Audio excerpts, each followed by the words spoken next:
साहब असली मुद्दों पर सरकार को जवाब न देना पड़े, इसमें सरकार की मदद कर रहे हैं। उस पर प्रधानमंत्री जवाब नहीं देना चाहते। करोड़ों किसानों के हितों को उन्होंने बेच दिया है। मतलब अब तो शर्म को भी शर्म आने लगी, प्रधानमंत्री को शर्म नहीं आ रही है। वो तो भाजपा का आदमी है, हुमायूं कबीर। ये भारतीय जनता पार्टी द्वारा प्रायोजित कार्यक्रम है। इस देश के मुसलमानों को भी इस बात को समझ लेना चाहिए और हिंदुओं को भी समझ लेना चाहिए।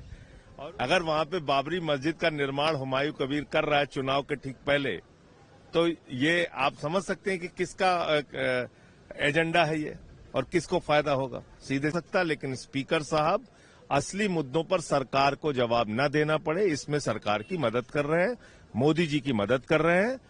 इंडो यूएस ट्रेड डील से देश के हितों का मर्दन हुआ है, मान मर्दन हुआ है देश के सम्मान का।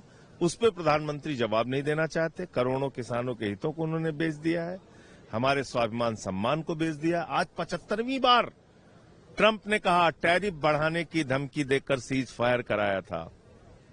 बात हो गई सामने। तो मतलब अब तो शर्म को भी शर्म आने लगी, प्रधानमंत्री को शर्म नहीं आ रही है।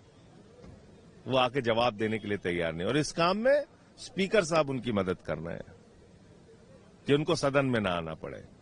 तो ये ठीक बात नहीं है। सर, मुर्शिदाबाद में बाबरी मस्जिद का निर्माण होगा। वो तो भाजपा का आदमी है, हुमायूं कबीर।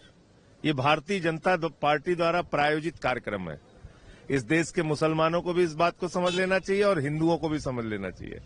और उस बाबरी मस्जिद के निर्माण के नाम पे ललकारा चलेगी। वो उधर से कहेंगे हम तुम्हें बनने नहीं देंगे, आज अब मैदान में देख लूंगा, तुझे काट दिया जाएगा, तुझे मार दिया जाएगा। अभी देखना होगा यही। तो इस देश की जनता को बेसिकली मूर्ख समझ रखा है इन लोगों ने, वो चाहे मुसलमान हो, वो चाहे हिंदू हो। अब उसने अपना शुरू किया है, तो इस देश में कई भारतीय जनता पार्टी पैदा कर दिया है मोदी ने कि जो कुछ भी तुम करो बेटा, बीजेपी को फायदा होना चाहिए। तो इस काम से सबको समझ में आ रहा है किसको फायदा है। अगर वहां पे बाबरी मस्जिद का निर्माण हुमायूं कबीर कर रहा है चुनाव के ठीक पहले, तो ये आप समझ सकते हैं कि किसका एजेंडा है ये और किसको फायदा होगा। सीधे सब तौर पे भारतीय जनता पार्टी को फायदा होगा, इसलिए ये किया जा रहा है।